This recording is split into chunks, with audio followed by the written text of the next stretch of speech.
Hello, everyone. I'm starting with a question, actually, just out of interest. Please be honest. If I would put some needles and yarn here and I would start by asking you to knit, how many of you would know how to cast on? Okay. Quite a lot. Perfect. Because this is sort of what this talk will be about. So I should start by saying that this slogan specifically actually comes from an artist who is very active on Instagram. I have the handles here. And in a way, it's been quite contested because some people said that, of course, even if a man knits, is considered as a craft. But today, I actually don't want to go into this is it art, is it craft discussion, but rather I want to focus on knitting as a practice and take you through its position, its different positions. And ultimately what I want to argue, and I hope that what I'm showing you today is convincing for that, is that knitting is something that is extremely popular and that allows it to take on many different roles that go much beyond women's craft production, as is often said. And as a kind of starting point to that also, I just yesterday found this quote by Simone de Beauvoir, which is kind of really against knitting in that sense. And it also shows the kind of contestations against knitting, whether this is something that is really a kind of domestic women's activity, which I will show it's not, or whether it can actually be used for broader social and political purposes. But before actually getting into knitting itself, I think it's quite useful to look a little bit more at textile arts more broadly. Because especially in the last, 10, 15, 20, 30 years, there has been quite a lot of literature in art and design history on textile arts or fiber arts.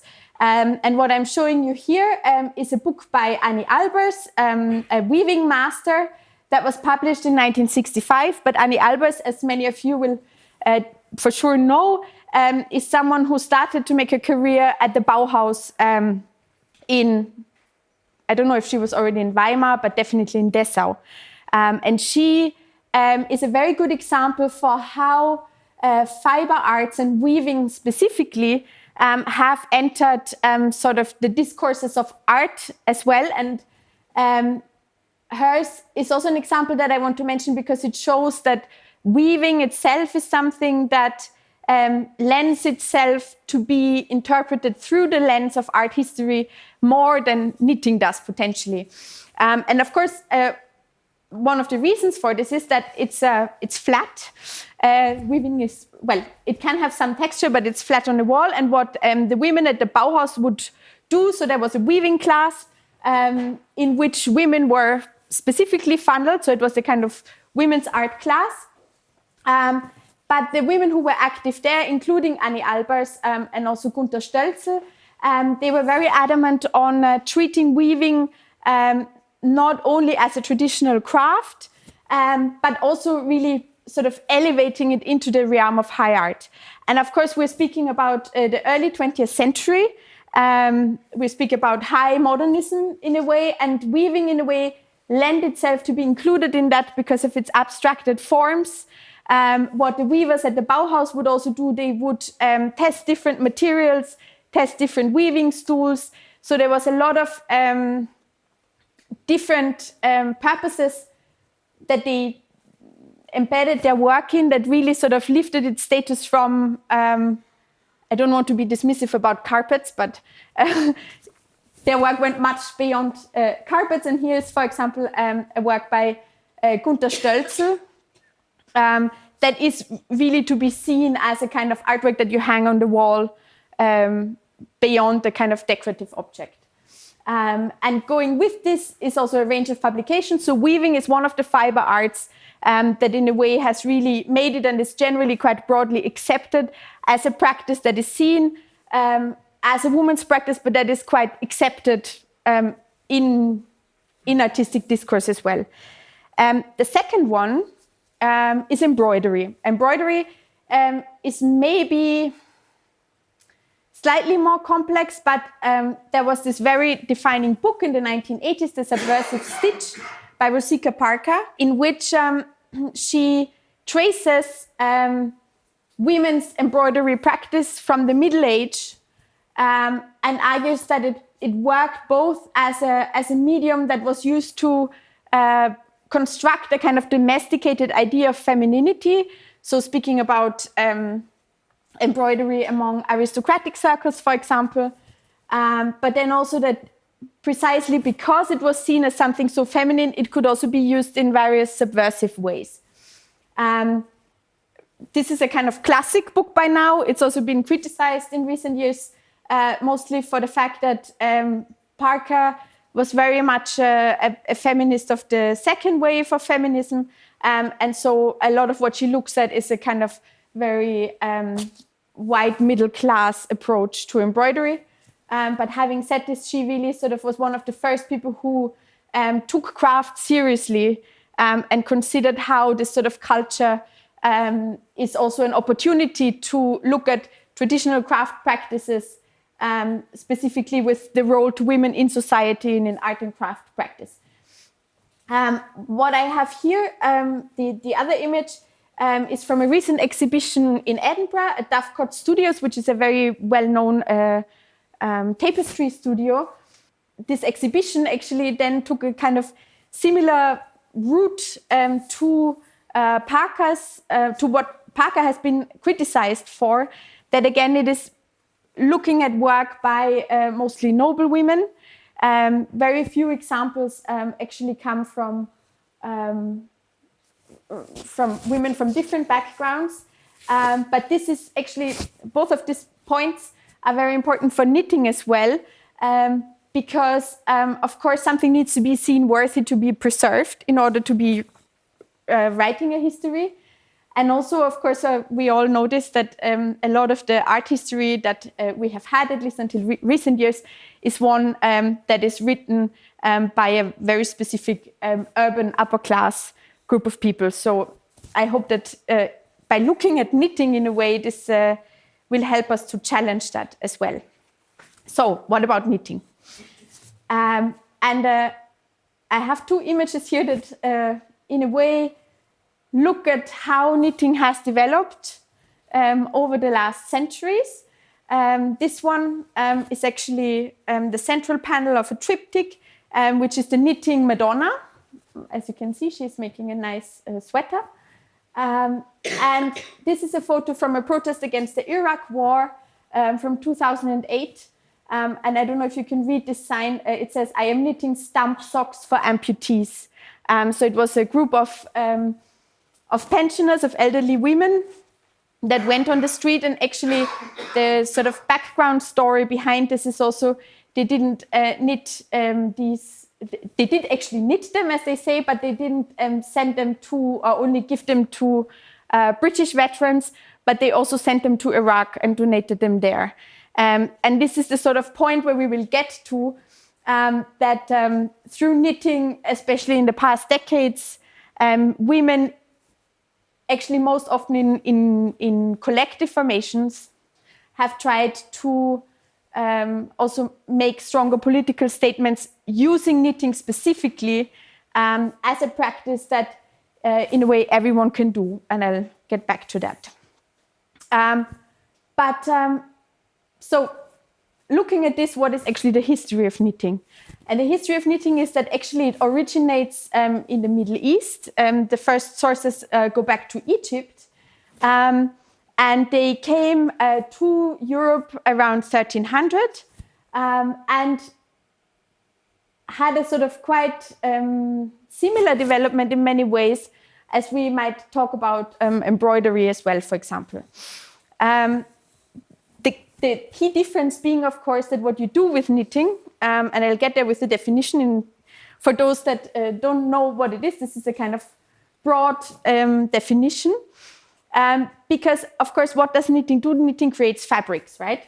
And knitting creates fabrics in a way that is very adaptable. You can use different materials, but traditionally, at least in the past centuries, it was used a lot for making utilitarian garments. And that means that it is a practice that was very widely spread, so as compared to embroidery, which often, in terms of women's craft, is compared to painting, for example, because you, in a way, draw with the needle on the canvas. Knitting really creates matter from fabric, and that is sort of the key thing. And its development... Oh yeah, I have a quote, a very important quote that I want to read out. So this is by Montse Stanley, who's one of very few specialized knitting historians. And what she writes is that the apparent simplicity of basic hand knitting is deeply ingrained in our collective perception. The knitting can attain high levels of complexity and significance once it goes beyond the beginner stage tends to be overlooked. So this is really one of the key things that shows us how we often think about grandmas knitting socks, people making hats, but we don't think about it as a skill that has like many different levels and then can be developed. And the examples that I show you here, so here is the upper example is one of the Egyptian socks, which is quite amazing because, of course, the objects such as those socks were often made, of course, from natural fibers. So for them to be preserved is really, really quite rare. But the Victoria and Albert Museum has quite a big collection. And it shows the kind of products that were made throughout time. And it also shows that from the 15th century onwards, knitting was actually done in guilds. So much like other craft forms, it was actually something that mostly men produced. And these examples show the kind of skill level that was required for someone to become a full member of the guild. This is a carpet hanging, and you can see that you need to use like many different colors. It was quite a complex achievement to do that. And you would start with basics such as socks and hats, but then you would move on to these jackets. And the other thing that began to be used quite early on was for socks and stockings. And this is also where its broader social significance then gains root. So this is an early instruction book from the 1830s of knitting socks. And what it was used for was it was used by charity organizations to give work to mostly children and women from lower backgrounds in order to sort of help them to make a living. And this is exactly this time, like in the 19th century, when the significance of knitting changes quite strongly. At this point, I should also emphasize, and the painting here actually emphasizes this as well, what I'm talking about is hand knitting, because even though you had the description up there, knitting is of course something that when we look at our clothes today, most of them are machine made. But knitting machines are actually something very, very well established. They were invented, or the first knitting machine was invented in the mid-16th century in England. In the sort of middle north of England, where there was already quite a strong textile industry.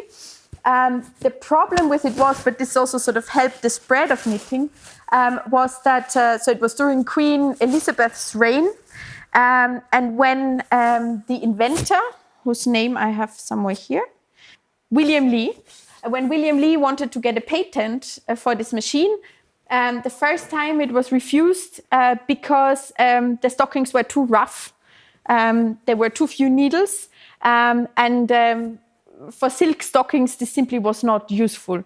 And this is actually one of the narratives that stays for a long time with knitting, that even though you had machines, you needed hand knitting because you could make much finer garments than you could with the machine. This is something that actually only really changes in the 20th century. The other aspect was, and this was probably the main reason, is that there was a scare that many people would go out of work with the introduction of these machines. So that also means, it shows us that many people were involved in the textile industry, but in the knitting industry specifically. And so the patent was refused, and Lee moved to France and got his patent there. And that meant that the first sort of bigger industrial knitting locations actually were in France. They then also moved to Italy. It always depended on the kind of yarn that was available. So Italy was very well known for silk knitting, for example. Whereas the northern parts of Europe, let's say, was mostly wool. But through this sort of emphasis on hand knitting specifically, what we also talk about, and this pattern book shows that as well, we talk a lot about class. And the fact that knitting, as compared to embroidery specifically, was very quickly seen as a kind of lower class activity. That went as far actually as different knitting techniques being developed. So within English aristocracy, for example, very complex ways of working with the needle were developed in order to show your jewelry. So you didn't get very far, but that was really not the point. The point was to have a specific technique that would show how fine your hands were moving, which did not correspond with the more effective and hence lower class way. So this was, there was always this tension between that. And as you can also see from the painting here, knitting was something that could be done by the by. And this is actually one of the key things also if we want to distinguish it from different crafts. Here you have a girl knitting in the fields. There is several paintings, and I go here, and there's several paintings that show like different professions because, as I mentioned before, even though we might think about knitting today mostly connected to women, men were also knitting quite frequently. And of course, like shepherds completely make sense. They work with wool and they have to wait on the field for a long time. Sailors, of course, especially again in the northern parts of Europe, even though you maybe would have had women making the actual garments, when you were at sea, someone needed to fix them. So it was also something that both men and women were doing. And this is one of the most well-known paintings of a man knitting by Karl Spitzweg, which is a soldier. And what all of these show all together is that really it's a kind of pastime that you can do while following other work, which again in a way also then brings us back to women in a way, because it was an activity that you could do while you were breastfeeding, while you were, I don't know, there were several different techniques also that would allow you to hook the yarn somewhere, and it was something that could be done really bit by bit, as compared to, again, embroidery, for example.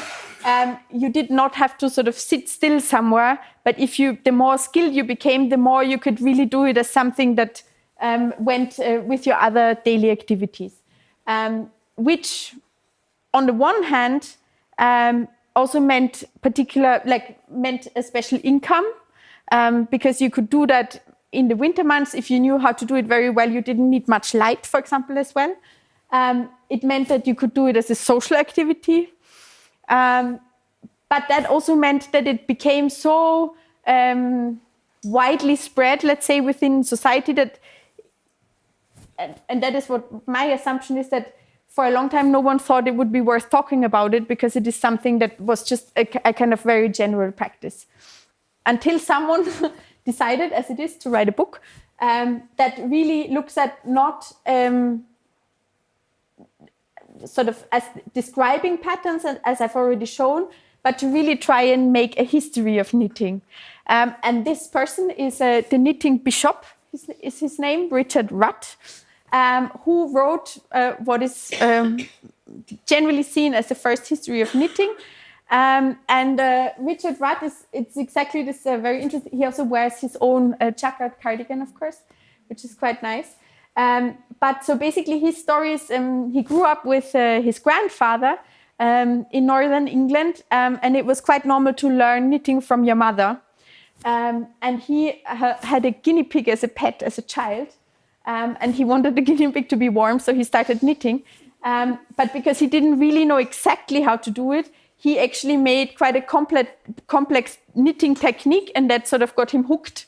And then even when he actually studied modern languages in Cambridge, but he became very interested in knitting as a practice, and then eventually decided to publish this book. And actually a lot of, I suppose this is a kind of typical thing. We talked about the invention of the knitting machine that was invented by a man. We talk about the first history of knitting that was a man. And then also the first TV programs on knitting actually were also a man. So there is always this sort of public visibility. But aside from these really attempts to historicize knitting, so what we know from Murat is exactly this, that knitting probably came from the Middle East and slowly traveled through trade to Europe, and then was really tied to the textile industries. Apart from that, you have, of course, a lot of knitting publications, and they are manuals. These are all from a collection of Victorian knitting manuals. And what you can see from them, they sort of give you sort of fairly basic descriptions. It starts with casting on. And the key focus there is still how to knit socks and stockings. So we're back to this idea that it's a utilitarian garment, and you make it, you probably don't keep it because you wear it until it's gone or you unravel it. And that it is something that is often connected to women in the home. And that, of course, proliferates with this beginning of publications that then is also connected to the broader textile industry. So if you had a kind of specific yarn producer, they would have their own pattern books. So it really enters the commercial market as well. But all of these things, I mean, it's not so evident now because I have them on the screen now. But of course, these were things that were mostly done in private. So they were visible sort of within the domestic context. But then there were certain moments in time when you can already see that the culture of knitting, the meaning of knitting changes. And that time is wartime. So these are, the first two images are from the Second World War. The other two are from the First World War. So knitting was seen as a kind of very important aspect of the home front. And that meant that people were encouraged to make socks. Some children in schools were actually, they had reduced lessons otherwise and had to make socks. There was a specific kind of order. People had to donate yarn just to sort of, there was always this double meaning. And this is something that is carried throughout knitting sort of in history, is this idea that on the one hand, of course, in a very practical sense, it's made to keep you warm. So in the First World War, for example, these are both examples, British and American examples, but actually also within the former Habsburg Empire, this was also quite a strong practice, and especially when it came to the winter times, girls had to make socks and hats. And so the utilitarian function of keeping people warm, but then at the same time, there was also always this idea connected to a kind of domestic femininity of giving a gift of love, of spending time on something and making this and sending this to the soldiers in the front.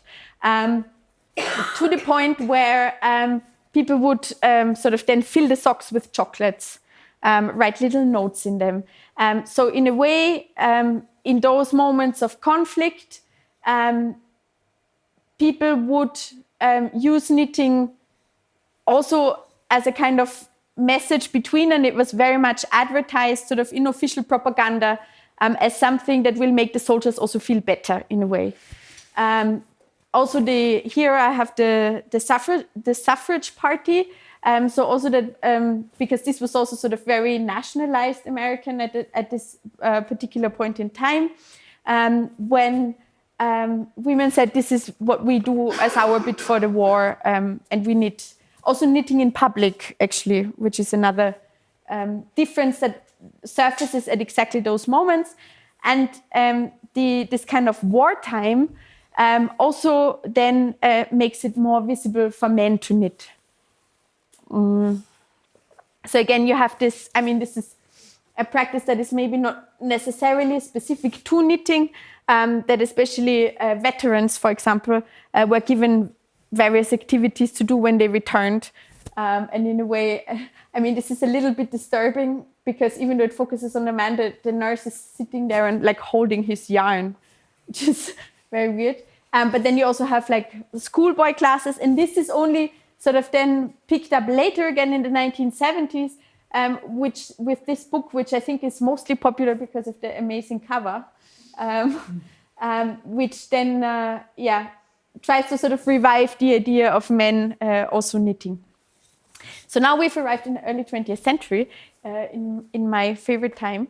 And I want to look a little bit more at the local context. Czechoslovakia is partly in the 1920s and 30s, and also Austria as a kind of comparison. So because what changes at this point? And I think that the actually a key thing is exactly those war images. So you have the First World War, and knitting is becoming very popular, very ubiquitous in the sense that everyone is encouraged to do it. And then what happens in the 1920s is a kind of change on the one hand in how knitting functions. So here you have this advertisement for the modern jumper, because you have a change of which items of clothing are actually produced. We no longer just make socks and gray hats, but very colorful jumpers in all abundance. And it becomes fashion, both in sort of what is shown in magazines that you have here. This is actually a pattern, which is very crazy to think that someone knitted this sort of very finely knit costume. And it also becomes a fashion as an activity that women do in the home, but the significance of that is transformed. And I will get to that in a moment. The other thing that I just want to mention also is, of course, when we look at those sort of very fashionable magazines, this was again directed at a very specific class, which is the sort of upper middle class urban woman mostly, even though these magazines could be bought by anyone at the newsstand. But the idea that it gave was very much one of a kind of middle class idea. What you had at the same time, I mean, these women, I apologize, I couldn't find a better picture. They're actually embroidering. But the other coin of that was that sock knitting, someone still needed to make the socks. And that was something that was often outsourced to rural areas, and sometimes by hand, sometimes by machines. But it still continued to be this activity that promised women who were often factory workers or rural workers to make an extra income. And there was actually quite a lot of advertising in Czechoslovakia for that. So there's always this sort of double idea. There is, from the 1920s onwards, there is this fashionable idea of knitting, very much, I guess, in what we see circulating more today. But then there was also this very invisible way of how knitting continued to be produced. And I mentioned this earlier because the other thing that continues is this idea of, okay, you can do machine knitting, but it's not the same as when you do it by hand. So there was always a kind of emphasis on that you still needed to sort of maintain this traditional craft form. But rather than continuing to be shown as something that is a kind of calm, domesticized femininity, what changes is this idea that actually the woman who's doing up the home becomes slightly more fashionable, and not in a way that the woman returns sort of from this, from the effects of the First World War as something where she has to, she's sort of pushed out of the workplace again. But what you also have in Central Europe, this is a Viennese example, is this idea of the woman designer.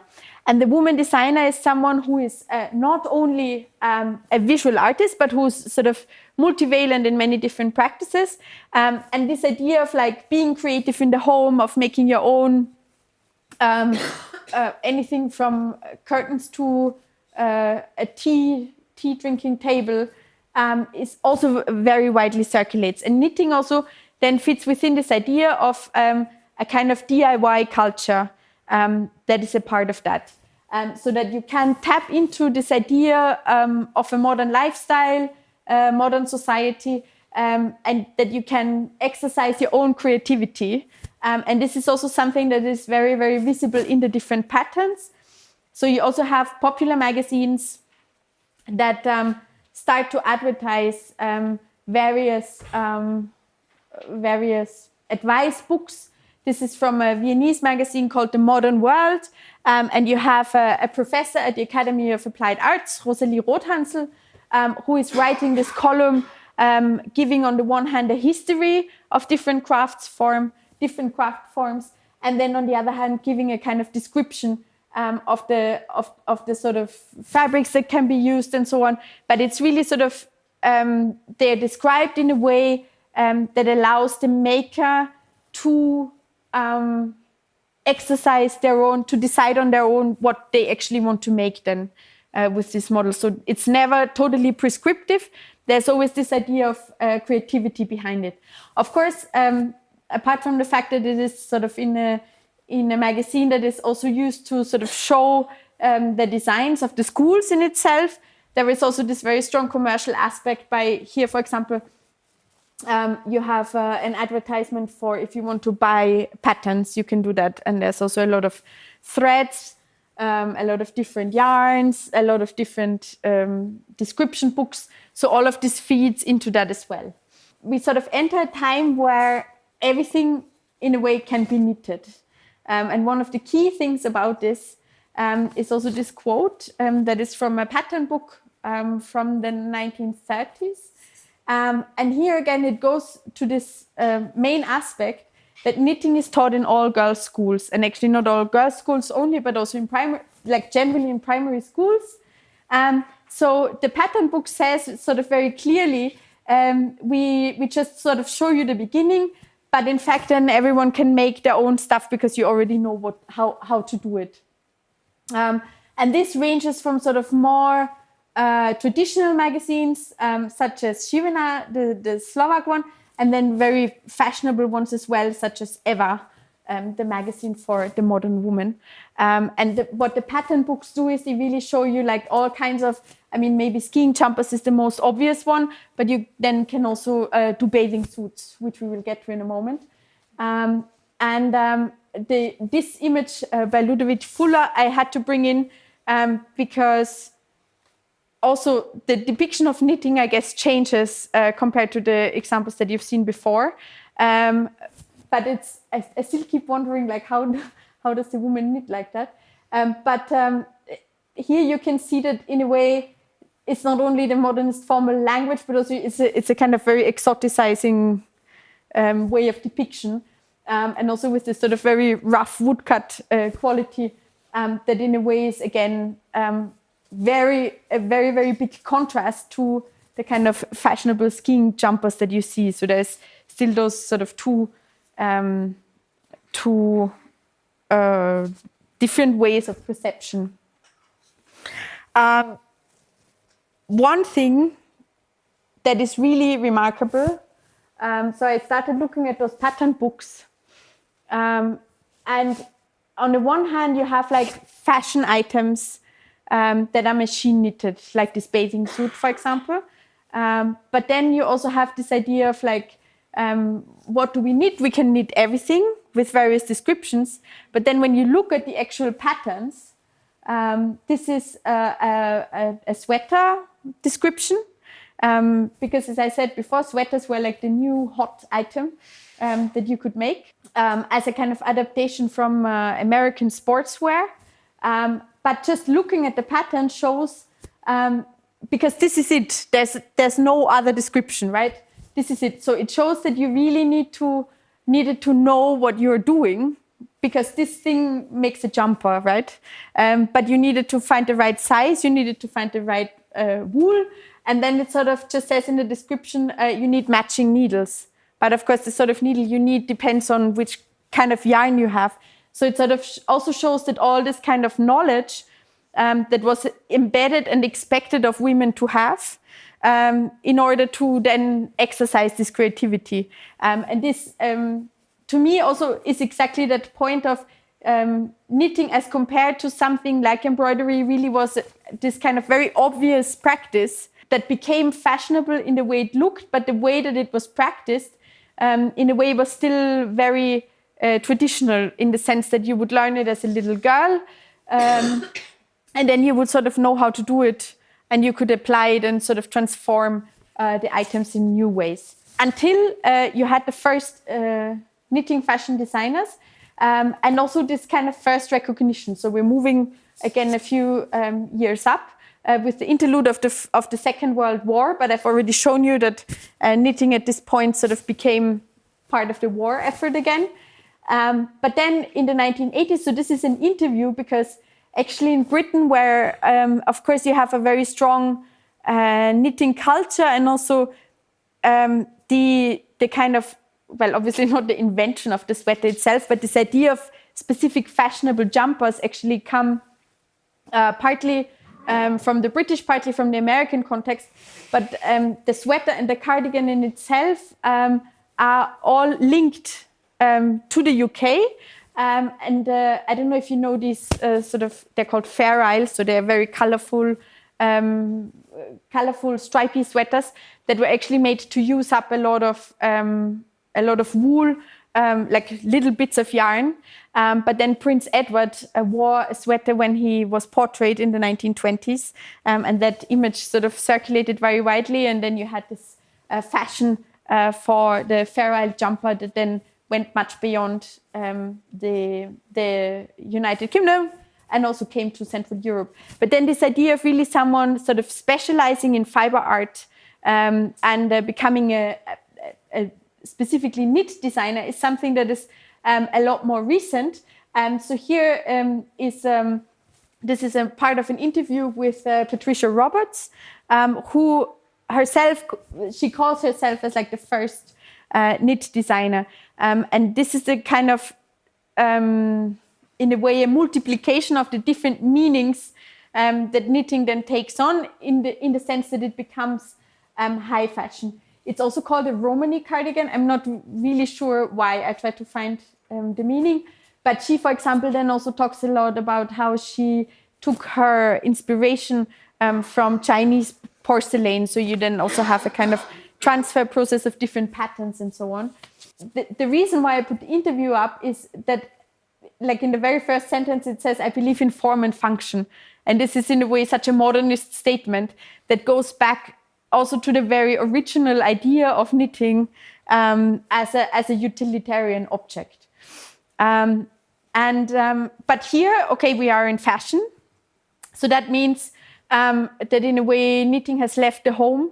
It has left this idea of sort of being useful at specific times, as in moments of conflict, but it's still not in the art gallery. And it actually only comes to the art gallery very late on. So these are two examples. I think that actually one of my dates here is wrong.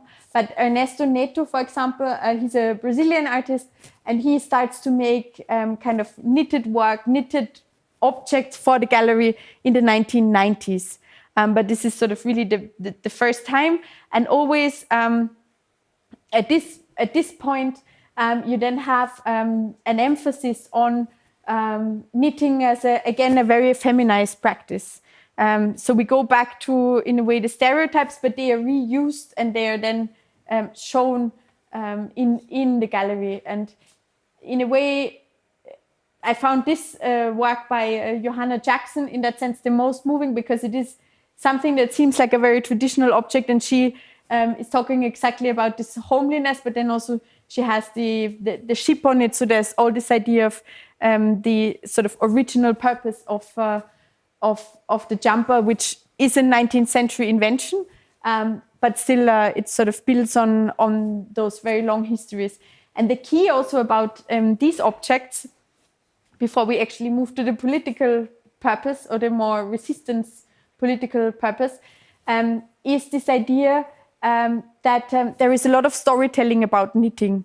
So I mentioned the sort of story with Rat and the guinea pig, and whenever you read literature on knitting, this is something that is very, very strongly present in a way that it seems a little bit trivial.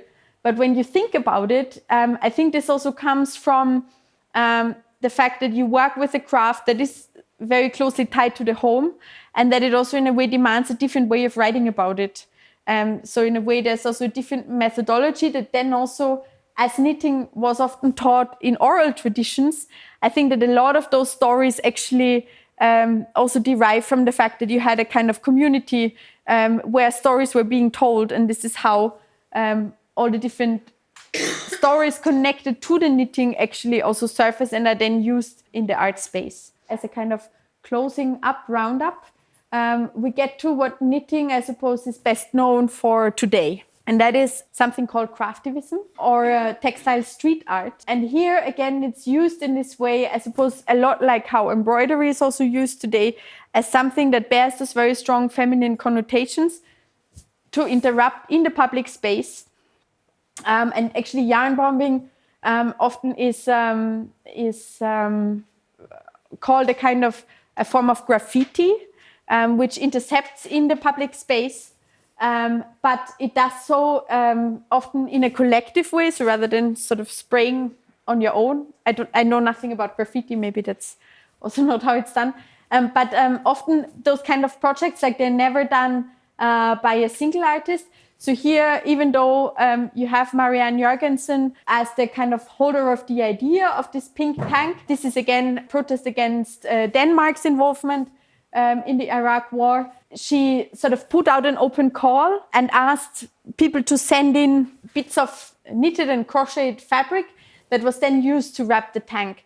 And I think this is the kind of key thing about those statements that are made with knitting, is this idea that it's done together. And so the other example is the so-called pussy hats that were used in how very topical anti-Trump protests in 2017 for the Women's March.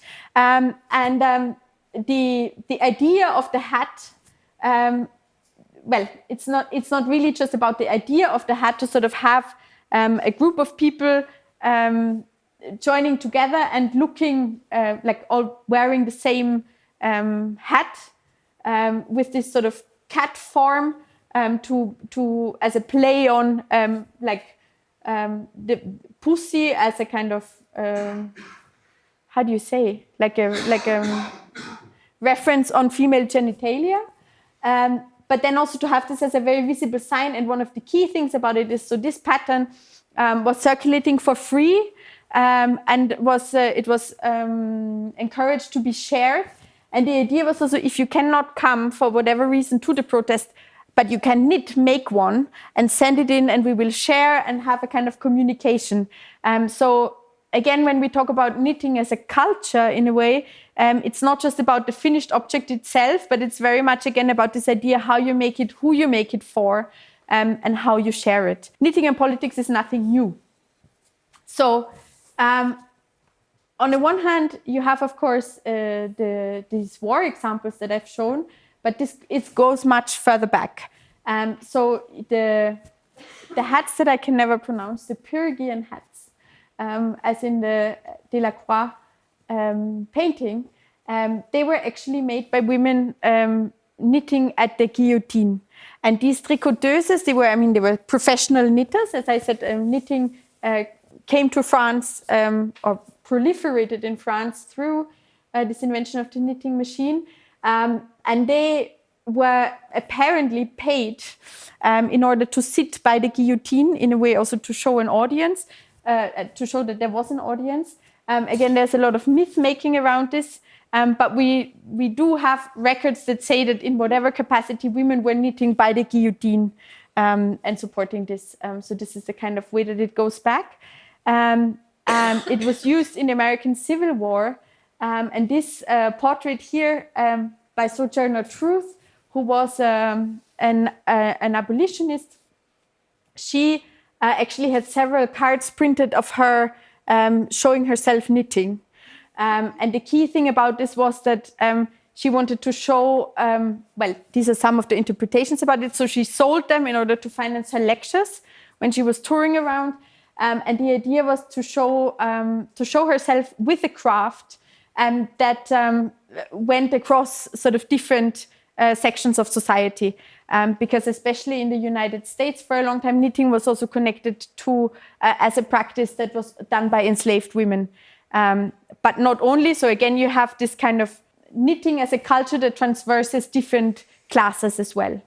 Yeah, to sort of finish up with that, this is a quote of a more recent book that sort of, I guess, like really encourages us not just to think about knitting specifically in that, but when you think about women's craft practices as something that is so obvious and so all around, that rather than criticizing that, if you look at the history and you try to take it more seriously, you might find that actually it is a much bigger culture of its own than in those kind of individual instances that we tend to look at things. And that's me. Thank you.